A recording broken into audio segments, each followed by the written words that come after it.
The red sand of planet Kepler 442c crunched under Dr. Kim Tae-ho's boots as he walked toward the ancient temple. The wind howled across the empty landscape, making strange sounds that seemed almost like voices. Above them, the alien sun cast everything in a pale orange light that made the ruins look even more mysterious. Tae-ho stopped at the entrance of the temple and wiped sweat from his forehead. He had been digging on this planet for 3 months now, and this was the biggest discovery yet. The temple was huge and covered in symbols that no human had ever seen before. The walls were made of some kind of black stone that seemed to absorb light instead of reflecting it. Behind him, his team caught up. Park So-ra was breathing hard from the walk. She was the team's language expert and had been trying to translate the symbols they found. Her tablet was full of notes and pictures, but she still looked confused about what they meant. Lee Woo-bin carried the heavy scanning equipment on his back. He was their engineer and the one who kept all their machines working in this harsh environment. His face was red from the heat, and he kept checking his readings to make sure everything was working properly. Choi Ha-na walked last with her hand always near her weapon. She was their security chief and never relaxed even when things seemed safe.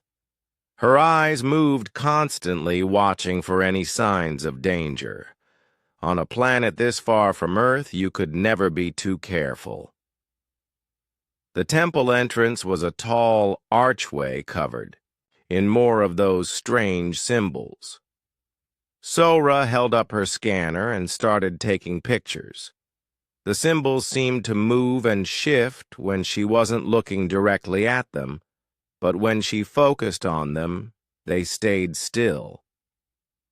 "What do you think this place was used for?" Tae-ho asked as they walked inside. So-ra shook her head. "I'm not sure yet. The symbols are unlike anything in our databases. They seem to tell a story, but I can't figure out what it means." The inside of the temple was even more impressive than the outside. The ceiling stretched up so high they couldn't see the top even with their lights. Carved pillars lined the walls, showing figures that looked almost human, but not quite right. Their faces were too long and their eyes too large. Woo-bin set up his equipment and started scanning the walls. "The construction is incredible," he said. "This stone should have crumbled after 1,000 years, but it's still perfect. Whatever built this had technology we don't understand." They walked deeper into the temple, following a long hallway that sloped downward. Their footsteps echoed in the darkness ahead of them. Ha-na kept her flashlight moving, checking every shadow for potential threats. The hallway opened into a huge circular room. In the center stood something that made them all stop and stare. It was a crystal formation about 7 feet tall, shaped like a person. The crystal was perfectly clear, and inside it they could see what looked like a humanoid figure. Tae-ho moved closer to get a better look. The figure inside the crystal was beautiful in a way that was hard to describe. It had the basic shape of a human, but everything was more perfect. Its face was calm and peaceful, like it was sleeping. Its clothes seemed to be made of light itself. "Is it alive?" So-ra whispered. Woo-bin was already scanning it with his equipment. "I'm getting some kind of energy reading, but it's very faint." Whatever this is, it's been here for a very long time. The crystal pulsed with a soft inner light that got brighter and dimmer in a steady rhythm like a heartbeat. The light was blue-white and seemed to make the whole room glow. Strange harmonics filled the air, a sound that was almost like music but not quite. Hana walked around the crystal, checking it from all angles. "Could it be some kind of stasis pod?" she asked. "Maybe," Wu Bin said. "But the technology is completely beyond anything we've seen. The energy patterns don't match any known power source." Taeho laughed and shook his head. "You're all acting like this is some kind of magic. It's probably just an advanced sculpture or maybe a monument to some dead alien leader." Sora frowned at him. "Taeho, this is clearly something important. We should be careful and document everything before we do anything else." But Taeho was already walking closer to the crystal. He had always been the type of person who didn't believe in mysteries or supernatural things. In his mind, everything had a scientific explanation even if they didn't understand it yet. "Look at the pose," he said, pointing at the figure inside. "It's like it's waiting for someone to wake it up with a kiss, just like in those old fairy tales." The others moved closer to see what he meant. The figure's face was tilted upward slightly, and its lips were curved in the smallest hint of a smile. Its arms were positioned at its sides, but its hands were open as if reaching for something. "Don't even think about it," Sora said when she saw the look on Taeho's face. "Think about what?" he asked with a grin. "I'm just saying it looks romantic. That's all." Wu Bin's scanner started beeping faster. "The energy readings are increasing," he said. "Something's changing." Hana stepped back and put her hand on her weapon. "Maybe we should leave and come back with more equipment." But Taeho wasn't listening. He had always been the type to act first and think later. It had gotten him in trouble before, but it had also led to some of his greatest discoveries. He looked at the beautiful figure in the crystal and felt a strange urge he couldn't explain. "You know what?" he said. "Let's see what happens." Before anyone could stop him, Taeho leaned forward and pressed his lips against the smooth crystal surface. The moment his lips touched the crystal, everything changed. The soft blue glow suddenly became a blazing white light that filled the entire room. The harmonics became a roar of sound that seemed to come from everywhere at once. The crystal began to crack, starting from where Taeho's lips had touched it. "Get back!" Hana shouted, drawing her weapon. But it was too late. The crystal shattered into 1,000 pieces that turned to dust before they hit the ground. Where the crystal had been, the figure now stood free and very much alive. Its eyes opened, and they were like looking into deep space filled with stars. When it spoke, its voice seemed to come from inside their heads rather than their ears. "You have cursed your species, young fool." The being that stood before them was tall and graceful in a way that seemed impossible. Its skin had a pale glow like moonlight on water, and its hair moved as if touched by a wind that none of them could feel. When it looked at them, its eyes seemed to see through them to something deeper inside. Taeho stumbled backward, his face pale with shock. The dust from the shattered crystal was still settling around them like glittering snow. He opened his mouth to speak, but no words came out. Ha-na raised her weapon but found her hands shaking. The being looked at her, and she felt a strange calm wash over her. It was not threatening them, at least not yet. Instead, it seemed sad in a way that was older than the temple itself. "What are you?" Sora managed to whisper. The being turned its star-filled eyes toward her. When it spoke, its voice echoed inside their minds like a bell ringing in a deep cave. "I am Veltara. I was the last guardian of the Eternal Vigil. I have been imprisoned here for 1,000 of your years." Wubin's scanner was going crazy with readings he had never seen before. The numbers on his screen changed so fast he couldn't keep track of them. "Imprisoned?" he asked. "By who?" Veltara looked around the temple as if seeing it for the first time in centuries. "By my own people. By choice. To keep something far worse than death locked away from your universe." The being moved toward them with steps that made no sound on the stone floor.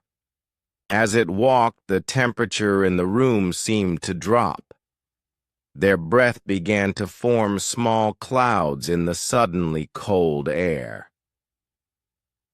"I don't understand," Tejo said, finally finding his voice. "What does my kissing that crystal have to do with anything?" Veltara stopped directly in front of him. Up close, Tejo could see that the being's beauty was not quite right. Its features were too perfect, too symmetrical. Its smile was kind, but behind it was something that spoke of terrible knowledge. The kiss was not random, young human. It was a binding ritual older than your civilization. You have linked your species' fate to something that should have remained buried forever.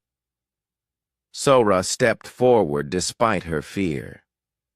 As a linguist, she was trained to gather information even in dangerous situations. "What kind of binding ritual?" she asked. "What have we awakened?" The guardian raised one hand, and the air above it began to shimmer. Images formed in the space between them, showing things that made their eyes hurt to look at directly. They saw darkness that moved with purpose, and stars going out one by one across vast stretches of space. "The void hunger," Veltara said. "A force that exists to consume all thought, all creativity, all life. It does not simply destroy. It corrupts. It turns entire civilizations into extensions of itself." The images showed planets full of beings that looked human-like, but their eyes were empty. They moved together like parts of a machine building massive structures that hurt to look at. The structures seemed to bend space around them, creating holes in reality itself. "These beings were once like you," the Guardian continued. "They had families and dreams and hopes for the future. The void hunger took all of that away. It fed on their thoughts and left only empty shells that serve its will."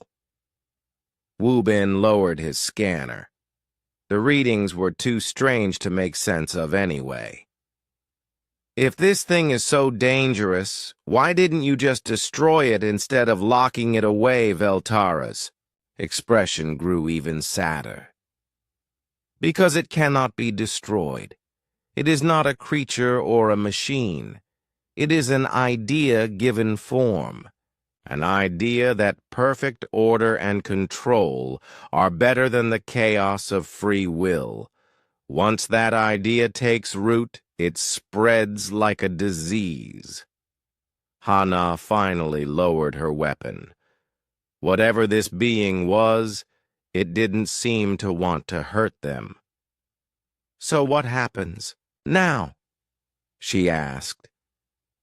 "What does this binding ritual mean?" The guardian walked to where the crystal had stood and knelt down. It picked up a handful of the glittering dust and let it run through its fingers. "It means the locks are broken. The void, hunger is free to spread across your galaxy, and your species is now connected to it through the one who performed the ritual." All eyes turned to Tae-ho, who felt his stomach drop. "Connected how?" he asked. "The ritual was designed by my people as a last resort. If the void hunger ever broke free, there needed to be a way to track it and potentially stop it. The kiss created a psychic link between you and the entity. You will feel its presence as it spreads. You will know where it goes and what it does." Sora grabbed Tae-ho's arm. "That could be useful, right? We can warn people, track its movements." But Veltara shook its head. "The link works both ways. It knows about your species now. It knows that you are the key to stopping it. That makes your people its primary target." The implications hit them all at once. Tae-ho had not just awakened some ancient evil. He had painted a target on all of humanity. Every person on Earth, every human colony in space was now in danger because of his impulsive action. "There has to be something we can do," Tae-ho said desperately. "Some way to fix this."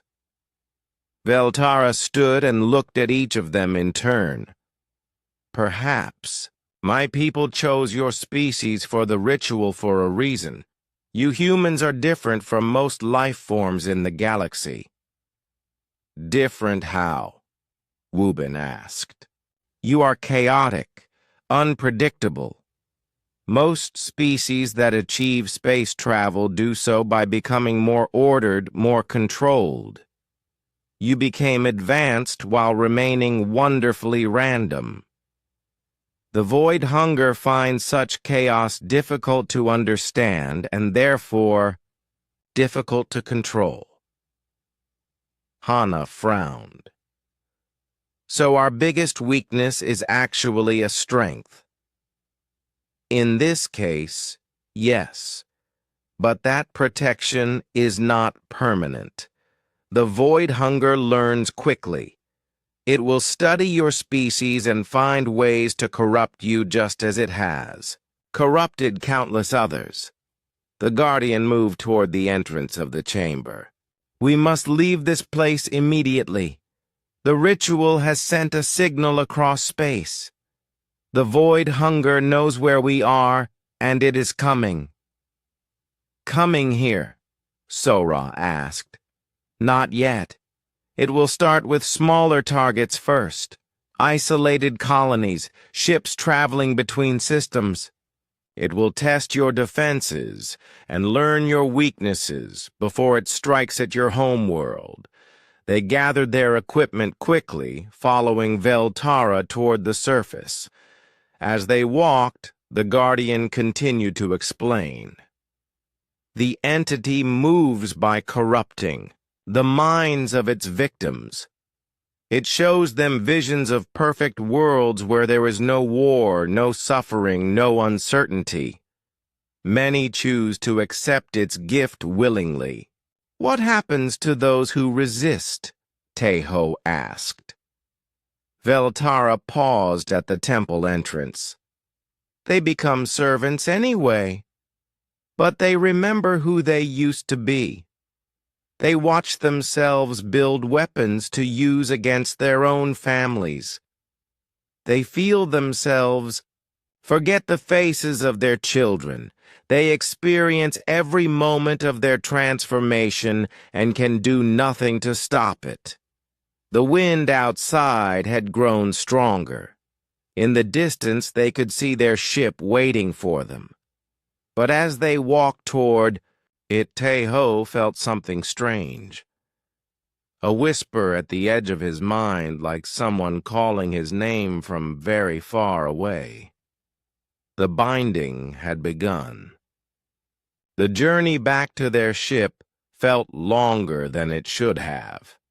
Tae-ho kept looking over his shoulder, expecting to see something following them across the red sand. The whispers in his mind were getting stronger, and he could almost make out words, in a language he had never heard before. Veltara walked beside them, moving with smooth steps that left no footprints. The guardians seemed to glow brighter as they got further from the temple, as if the ancient structure had been draining its power, somehow. "Tell us more about this void hunger," Sora said as they climbed the ramp into their ship. "How does it spread so quickly?" Once they were safely inside, Veltara raised its hand again. The air shimmered and new images appeared. This time they showed beautiful cities full of tall spires and flying vehicles. The beings living there looked happy and peaceful, going about their daily lives. This was the Zephyrian homeworld, the Guardians said. They were artists and philosophers. Their entire culture was built around creating beauty and seeking truth. The scene changed. Now the same beings were standing in perfect rows building massive black structures. Their faces were blank, and their movements were identical. The beautiful city was gone, replaced by geometric patterns that hurt to look at. It took only 7 days, Veltara continued. The void hunger does not conquer through force. It offers gifts, perfect health, freedom from pain and doubt, an end to all uncertainty and fear. Wu Bin shuddered as he watched the images. They look like they're sleepwalking. In a way, they are. The void hunger feeds on the part of the mind that creates and dreams and wonders. Without that spark, beings become very efficient, but they are no longer truly alive. The images shifted again, showing space battles. But these were unlike any war they had ever studied. On one side were ships of many different designs, clearly, from various species working together. On the other side were vessels that all looked identical, black and angular, with no windows or decoration. The corrupted do not feel fear or doubt, the Guardian explained. They do not hesitate or question orders. They coordinate perfectly because they are all extensions of the same mind. In battle, they have significant advantages. Hana studied the tactical displays. How do you fight an enemy that thinks as one? You don't, not directly. The only way to defeat the void hunger is to break its connection to its servants. But that requires getting close enough to touch the source itself. Tae-ho felt another pulse in his mind, stronger this time. For just a moment he could see through other eyes. He saw stars and empty space, and something vast and dark moving between them. "It's moving," he said suddenly. "I can feel it." "It's heading toward the outer colonies." Veltara nodded. "The link is strengthening. Soon, you will be able to sense its presence across great distances. This is both a gift and a curse." They reached Earth orbit 3 days later. The blue and white planet looked peaceful from space, but Tejo knew that was about to change. During the journey he had felt the void hunger getting closer to inhabited systems. The space station above Earth was busy with traffic. Ships came and went carrying supplies and people between the planet and the growing colonies. None of them knew what was coming. Admiral Nam Dong-wook met them at the docking bay. He was a tall man with gray hair and serious eyes. He had been in charge of Earth's defense forces for 15 years and had never faced anything like this. "Dr. Kim," he said, as they disembarked, "your message was quite alarming. You claim to have awakened some kind of ancient threat." Tejo introduced Veltara, who had used some kind of technology to appear more human. The Guardian now looked like a tall, pale person wearing simple clothes. Only its eyes still held that depth of stars. "Admiral," Tejo said, "we need to speak with the Defense Council immediately. Every minute we waste puts more lives at risk." The Yao Admiral looked skeptical, but he had known Tejo for years. The archaeologist might be reckless, but he was not prone to false alarms. "Very well, but this better not be some elaborate hoax." Dr. Yoon-jin Ai was waiting in the conference room when they arrived. She was Earth's leading expert on alien psychology and had studied every first contact situation in human history. She took one look at Veltara and knew immediately that this was no human in disguise. "Fascinating," she said. "The bone structure is all wrong for any human ethnicity, and those eyes, they're completely unique." Veltara smiled sadly. "You have an excellent eye for detail, Dr. Yoon. Yes, I am not of your species. I am here to warn you of a threat that could destroy all intelligent life in this galaxy." The Admiral sat down heavily. "All right, let's hear it."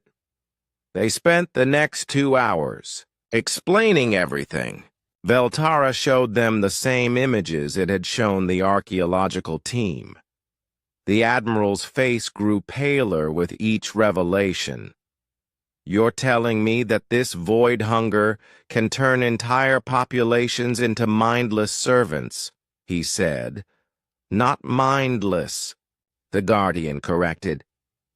"They retain their intelligence and skills, but they lose their individuality, their creativity, their free will. They become perfect servants of a cosmic entity that sees chaos and independence as diseases to be cured, Doctor." Yoon leaned forward. "What makes you think humans can resist this influence?" "Your species is remarkably chaotic," Veltara replied. "Most intelligent life develops by becoming more ordered, more predictable. You achieved space travel while remaining wonderfully random and rebellious. This makes you difficult for the void hunger to understand." Just then, alarms began sounding throughout the station. A communications officer burst into the room with a pale face. "Admiral," she said, "we've lost contact with the mining colony on Kepler 283b. Their last transmission was strange. They were reporting shared dreams and people acting oddly." Tejo felt the whispers in his mind grow louder.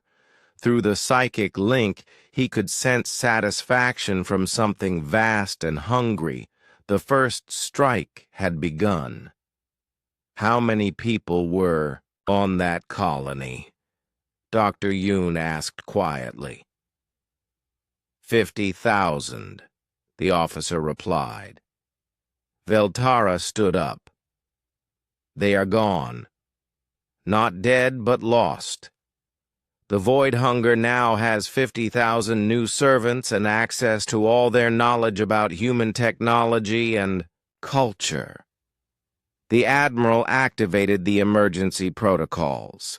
Within minutes, alerts were going out to every human colony and ship in space. But Tejo knew it was probably too late for many of them. "What do we do now?" he asked. "Now we prepare for war," the Guardian replied. "But this will be unlike any conflict your species has ever faced. You cannot defeat the Void Hunger with conventional weapons. You must learn to fight with the very qualities that make you human." "Our chaos," Dr. Yoon said, understanding. "Exactly.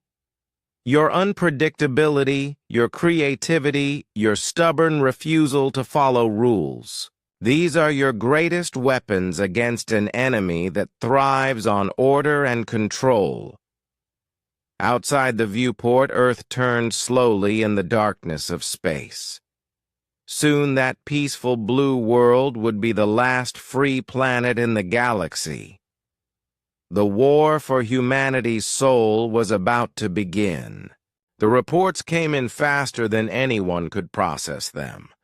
Colony after colony went silent across the outer rim of human space. Each time the pattern was the same. First came reports of shared dreams and strange behavior, then silence. Tejo sat in the command center watching the tactical display as red markers appeared on the star map. Each red dot represented thousands of lost lives. Through the psychic link, he could feel the Void Hunger's satisfaction as it consumed world after world. "The Proxima mining station has gone dark," reported Lieutenant Park Min-soo. Their last transmission showed the entire crew working together on some kind of construction project. They all moved in perfect sync. Admiral Dong-wook slammed his fist on the table. "Damn it! That's 12 colonies in 5 days. At this rate, we'll lose the entire outer rim within 2 weeks. Dr. Yoon was studying the psychological profiles of the affected colonies. "There's something interesting here," she said. "The colonies that fell fastest were the most organized ones. Military outposts, corporate mining facilities, places with strict hierarchies and clear chain of command." Veltara nodded from where it stood by the window. "The Void Hunger finds ordered minds easier to corrupt. Beings who are used to following commands without question make ideal servants." "What about the colonies that are still fighting?" Sora asked. She had been working with the Guardian to understand more about their enemy. "Look at this."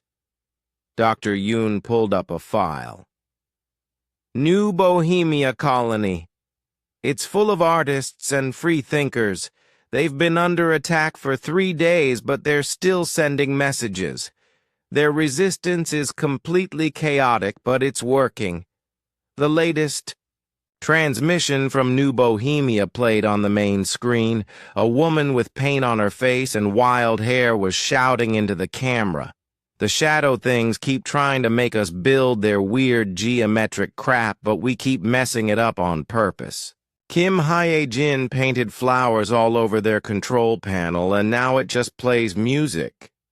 The kids are having a dance party in what used to be their command center." Admiral Dong-wook looked confused. "They're treating this like a game, and that's why they're surviving," Veltara explained. "The Void Hunger expects logical resistance, military tactics, defensive positions. It does not know how to handle beings who respond to invasion with art and music and deliberate chaos."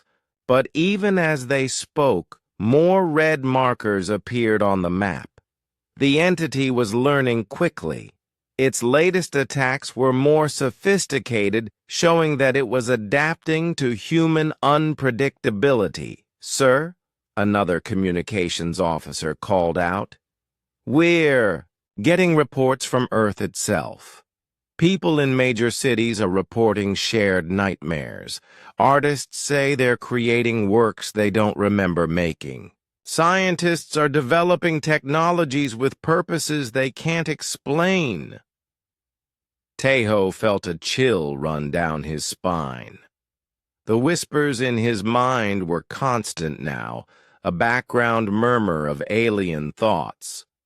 Sometimes he caught himself starting to hum melodies that weren't quite music or sketching symbols that hurt his eyes to look at. "It's trying to corrupt Earth directly," he said. "I can feel it reaching through the psychic link. It's using me as a pathway." Dr. Yoon immediately ran to her computer. "We need to isolate you. If the entity can influence Earth through your connection, then you're a danger to everyone here." But Veltara shook its head. "Isolation will not work. The link grows stronger, with distance not weaker. Besides, we need that connection. It's our only way to track the Void Hunger's movements." "There has to be something we can do," Hana said. She had been working with Earth's security forces to prepare defenses, but conventional weapons seemed useless against this threat. Wu Bin had an interesting idea. "What if we use the link in reverse? What if instead of the entity influencing Tejo, through it we send our chaos back to the entity?" "That's incredibly dangerous," the Guardian warned. "The human mind was not designed to touch something so vast and alien. It could destroy his sanity completely." But Tejo was already considering it. He could feel the void hunger out there consuming everything in its path. If there was even a small chance he could slow it down, he had to try. "Show me how," he said. Before anyone could stop him, another alarm sounded. This one was different, louder, and more urgent than the others. Admiral Lieutenant Minsu called out with terror in his voice. "Long-range sensors are detecting something. Massive approaching the Sol system. It's bigger than anything we've ever seen." The main screen switched to sensor data. What they saw made everyone in the room go silent. It was a ship, but calling it a ship was like calling a mountain a pebble. It stretched for hundreds of kilometers in all directions. Its surface was covered in the same geometric patterns they had seen in Veltara's visions. How many beings would it take to build something like that? Dr. Yoon whispered. "Millions," the Guardian replied. "This is a harvest ship. It carries the corrupted populations of dozens of worlds. They are coming to add Earth to their collection." Through the psychic link, Tejo could feel the intentions of the massive vessel. It wasn't coming to destroy Earth. It was coming to save it. In the entity's mind, it was offering humanity the gift of perfect order and eternal peace. "How long until it reaches Earth?" Admiral Dong-wook asked. "At current speed, approximately 6 days," reported the sensor operator. 6 days to prepare for a battle they couldn't win with weapons they didn't understand against an enemy that thought it was helping them. "We need to evacuate," someone suggested. "Evacuate? Where?" Hana asked. "It's already taken most of our colonies, and that ship is fast enough to catch anything we launch." Veltara moved to the center of the room. "There is another way, but it requires something no other species has ever attempted." What? Admiral Dong-wook demanded. You must embrace your chaos completely, not just resist the Void Hunger's order, but actively fight it with pure human randomness, music that follows no pattern, art that breaks every rule, technology that shouldn't work but does anyway, because humans are too stubborn to accept that it can't. Dr. Yoon was already taking notes. A psychological weapon. We turn our greatest weakness into our greatest strength. Exactly. But it must be coordinated across your entire species. Every human must contribute their own unique form of chaos to the effort. Taeho felt another pulse through the link. This time he saw images of what the harvest ship contained. Millions of beings from dozens of species all working in perfect harmony. They had been artists and warriors and scientists once. Now they were all the same. I can see them, he said quietly. They're not evil. They think they're happy. The entity has convinced them that individuality was the source of all suffering. That is the most insidious part of the Void Hungers. Corruption, Veltara explained. It does not force itself on unwilling victims. It makes them want to surrender their freedom. Admiral Dong-wook stood up. Then we better make sure they remember what freedom looks like. Send word to every human settlement, every ship, every colony that's still free.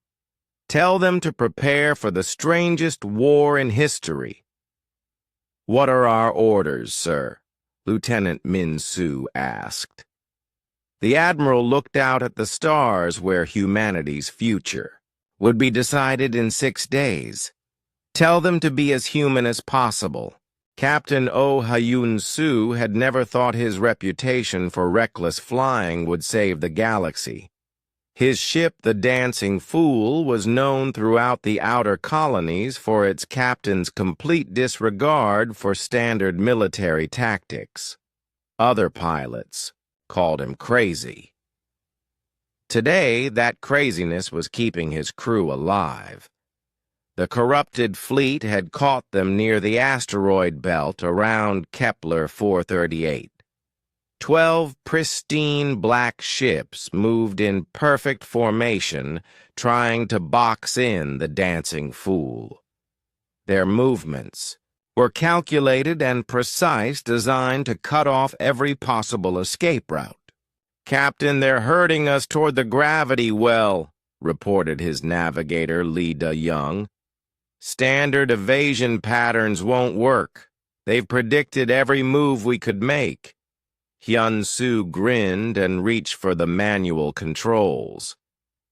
Good thing I never learned standard evasion patterns.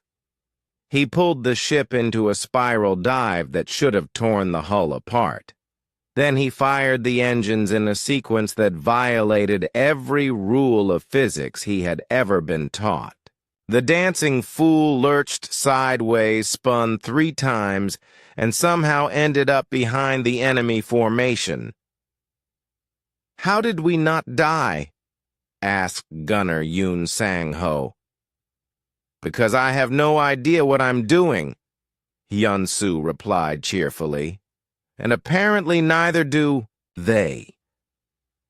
The corrupted ships were trying to recalculate, but their perfect coordination had become a weakness. They couldn't adapt to tactics that made no sense because they could no longer think outside the patterns the Void Hunger had given them. Hyun-soo's success was being repeated across human space. The survivors of the first wave of attacks were learning to fight back, using the most human weapon of all, complete unpredictability. On Earth, Dr. Kang Min-ho was making discoveries that should have been impossible. He had been studying the psychic, residue left behind by corrupted colonies when he noticed something strange. The entity's influence works like a radio signal, he explained to his research team. It broadcasts thoughts and commands to its servants. But what if we could jam that signal? His assistant, Dr. Song Yu-jin, looked skeptical. With what the frequencies it uses don't match anything in our technology. Not with technology, Min-ho said excitedly. With human consciousness itself. Look at these readings from the colonies that are still resisting. He showed them brain scans from the artists and free thinkers on worlds like New Bohemia. Their neural patterns were chaotic, swirling with creativity and emotion. More importantly, those patterns seemed to create interference in the Void Hunger's broadcasts. Our chaotic thoughts are literally jamming their signal, Yu-jin realized. The more random and creative we are, the harder it is for the entity to maintain control. Meanwhile, engineer Bae Soo-jin was working on something even stranger. She had been analyzing the geometric structures the corrupted beings built and had noticed they all followed specific mathematical patterns. They're not just buildings, she told her team. They're antennas. The entity uses them to amplify its psychic broadcasts across space. So we destroy them, suggested her colleague Park Jae-wook. Better, Soo-jin said with a wild grin. We modify them. She had discovered that small changes to the structures could turn them from broadcast antennas into chaos generators. A few random decorations, some asymmetrical additions, and suddenly the perfect geometric forms became sources of psychic static. You want us to graffiti the alien mind control devices? Jae-wook asked. Exactly. The more random and artistic, the better. Her teams were already at work. Across the galaxy, human resistance fighters were sneaking into corrupted colonies and vandalizing the Void Hunger's structures. They painted murals, added unnecessary decorations, and generally made the buildings as chaotic and human as possible. The results were immediate. Corrupted beings near the modified structures began to show signs of confusion. Some even started to remember fragments of their old lives. But the most important breakthrough came from an unexpected source. Veltara had been working with Earth's military leaders when it made a startling revelation. I have not been entirely honest with you, the Guardian admitted during a strategy meeting. My people did not choose your species randomly for the binding ritual. Admiral Dong-wook looked up from his tactical displays. What do you mean? We had been watching humanity for thousands of years. We saw how you developed differently from other species. Most intelligent life becomes more ordered as it advances. You became more chaotic. Dr. Yoon leaned forward. You've been studying us? Yes. And we realized that you might be the key to stopping the Void Hunger permanently. Not just resisting it, but actually defeating it. Taeho felt the psychic link pulse with new intensity. Through it, he could sense the entity's growing frustration. Its perfect plans were failing because humans refused to behave logically. The binding ritual was not an accident, Veltara continued. It was designed to activate when your species was ready. When you had spread far enough across the galaxy to make a difference. You're saying we were set up? Hana accused. You were prepared. There is a difference. My people saw the void hunger spreading across distant galaxies and knew that eventually it would reach this one. We needed a species that could fight it effectively. The Guardian showed them new images. These were not of corrupted worlds, but of something else entirely. Humans working alongside aliens from dozens of species. Not in perfect harmony, but in organized chaos. Each group contributing their own strengths while maintaining their individuality. This is what victory looks like, Veltara explained. Not the elimination of the void hunger, but its transformation. The entity exists because the universe needs both order and chaos. It became corrupted when it decided that only order mattered. So we don't destroy it, we fix it, Dr. Yoon said. Exactly. But that requires getting close enough to touch its core consciousness. And that means surviving its final assault on Earth. Through the psychic link, Taeho could feel the massive harvest ship getting closer. 5 days until it reached Earth. But he could also feel something else. The entity was no longer completely confident. Human resistance was unlike anything it had encountered before. It's learning from us, he reported. But it's also becoming more chaotic in the process. Our unpredictability is infectious. Captain Hyun-Soo's voice came over the communications system from somewhere in the outer system. Command, this is Dancing Fool. We've got good news and weird news. Report, Captain, Admiral Dong-wook replied. The good news is we've figured out how to turn corrupted ships back to normal. Hit them with enough chaos and their crews start to remember who they used to be. And the weird news, some of them are asking to join our fleet. Apparently being freed from perfect order feels really good, and they want to help spread the chaos. Dr. Yoon was already analyzing the implications. If we can free enough of the corrupted beings, we could turn the void hunger's own forces against it. But we need to reach the source, Veltara warned. The entity's core consciousness is aboard that harvest ship. If we don't convert it soon, it will adapt to our tactics and become immune to chaos. Taeho stood up. Through the psychic link, he could feel the path to the entity's heart. It would be dangerous beyond imagination, but it was the only way to save. Not just humanity, but every thinking being in the galaxy. Then we better get ready for the strangest boarding action in history, he said. The war room on Earth Station Alpha was filled with the strangest battle plans in military history.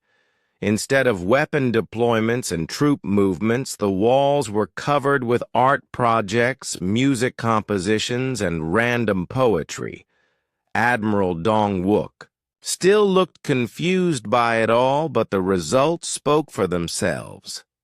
The chaos broadcasts are working, reported Dr. Kang Min-ho. We've documented successful liberations on 17 corrupted worlds. The beings there are confused but free. Veltara stood at the center of the room. Its alien features more visible now as stress caused its human disguise to weaken. The Guardian had been growing more agitated over the past few days, and everyone could sense there was something it hadn't told them. There is more, the being said finally. Something I should have revealed from the beginning. Taeho looked up from the psychic readings he had been studying. The connection to the void hunger was stronger than ever, and he could feel the entity's massive ship approaching Earth like a dark star pulling everything toward it. "What haven't you told us?" he asked. Veltara raised its hand, and new images appeared in the air. But these were different from the visions of corrupted worlds they had seen before. These showed Earth, but not as it was now. They saw primitive humans discovering fire, building their first cities, reaching for the stars. "My people have been watching your species for 50,000 years, the Guardian said. "We did not choose you randomly for the binding ritual. We shaped your development specifically to prepare you for this moment." Dr. Yoon nearly dropped her tablet. "Shaped how?" "Small interventions. A discovery here, a breakthrough there. We helped guide your evolution, not just physical, but cultural. We encouraged your tendency toward chaos and creativity." The images showed more. Ancient humans creating the first art on cave walls. Scientists making leaps of logic that led to major discoveries. Artists breaking rules that had never been written down. Each time there was a barely visible figure in the background, a tall, pale being that looked remarkably like Veltara. "You've been manipulating us for millennia," Admiral Dong-wook said, his voice cold with anger. "Not manipulating. Nurturing, like gardeners tending a special plant. Your species had the potential for creative chaos from the beginning, but it needed to be cultivated." Hana stepped forward, her hand on her weapon. "And you never thought to ask us if we wanted to be your special project? Would you have said yes? If we had asked, would any species voluntarily prepare to face cosmic horror, Taeho felt the psychic link pulse with sudden intensity. Through it, he could sense the void hunger's reaction to this revelation. The entity was not surprised. It had known about the Guardian's plan all along. "It knows," he said. "The void hunger knows about your manipulation. It's been preparing for this too." Veltara's expression grew even more troubled. "Yes, the entity and my people have been playing a game of cosmic chess for millions of years, each side making moves and counter-moves across the galaxy. And we're what pawns?" Sora demanded. "You were meant to be the winning move. But the void hunger has adapted.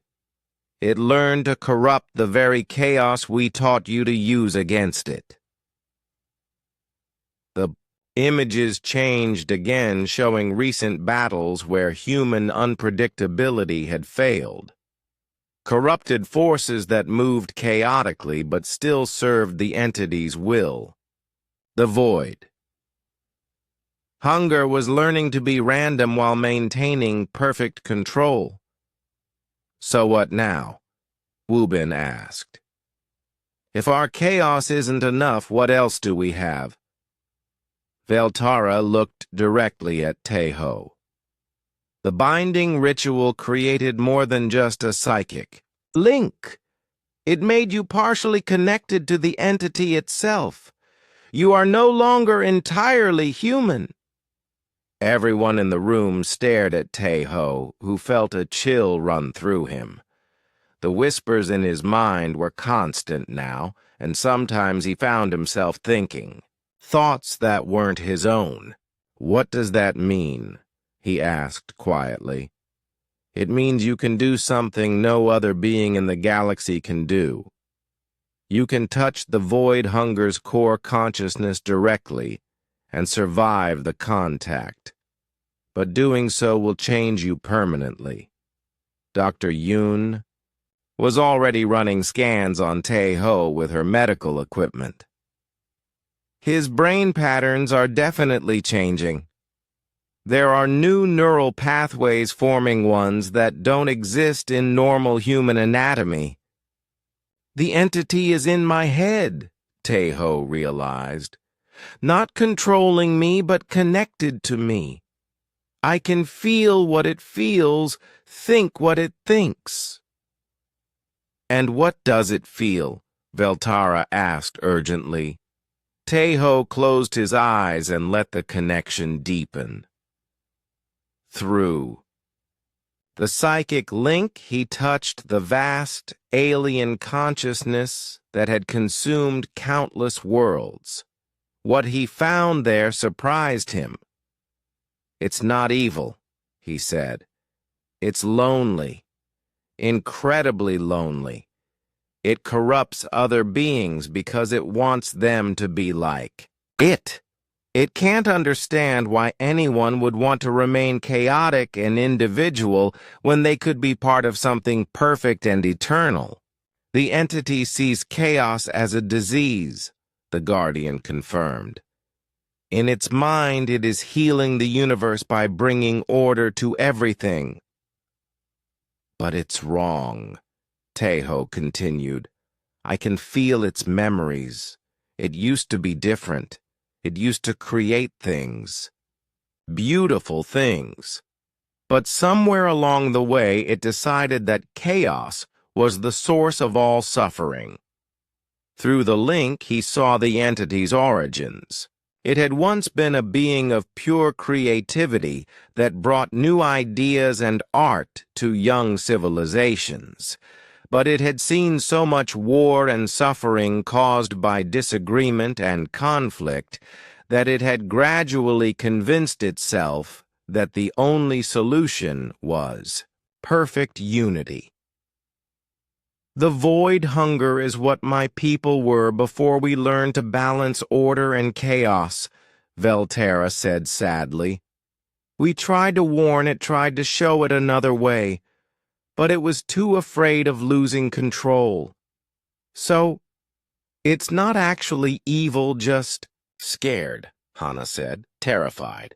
It believes that if it allows any chaos or individuality to exist, the universe will tear itself apart. Tejo opened his eyes. Then we don't fight it. We show it. Show it what? Admiral Dongwook asked. That chaos and order can work together. That you don't have to choose between creativity and peace. Dr. Yoon looked at her readings again. The neural changes in your brain, they're accelerating. How long do you have before you lose your humanity completely? I don't know, Tejo admitted. But I can feel the entity's ship getting closer. We have maybe 2 days before it reaches Earth. Veltara moved to the viewport, where they could see the blue and white planet turning slowly below them. There is something else. The binding ritual was designed to work both ways. If you can reach the entity's core consciousness, you can share human experiences with it directly. What kind of experiences? Everything that makes humanity special. Love that transcends logic. Art that breaks all rules. The joy of discovery. The beauty of imperfection. And if I can convince it, then it will remember what it used to be before fear changed it.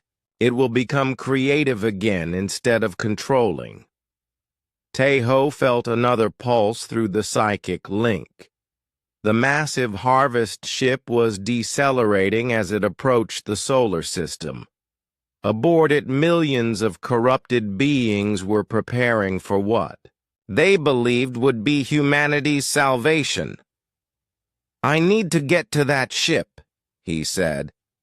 It's a suicide mission, Hana protested. Even if you could somehow reach the core, the entity will try to corrupt you completely. Maybe. Or maybe it will finally understand that being different doesn't mean being wrong. Admiral Dongwook activated the fleet communications. All ships, this is Fleet Command. Prepare for Operation Chaos Dance. We're going to show these perfect beings what beautiful imperfection looks like. Through the viewport, they could see the first stars being blocked out by something impossibly vast, approaching from the outer system. The final battle for the soul of the universe was about to begin.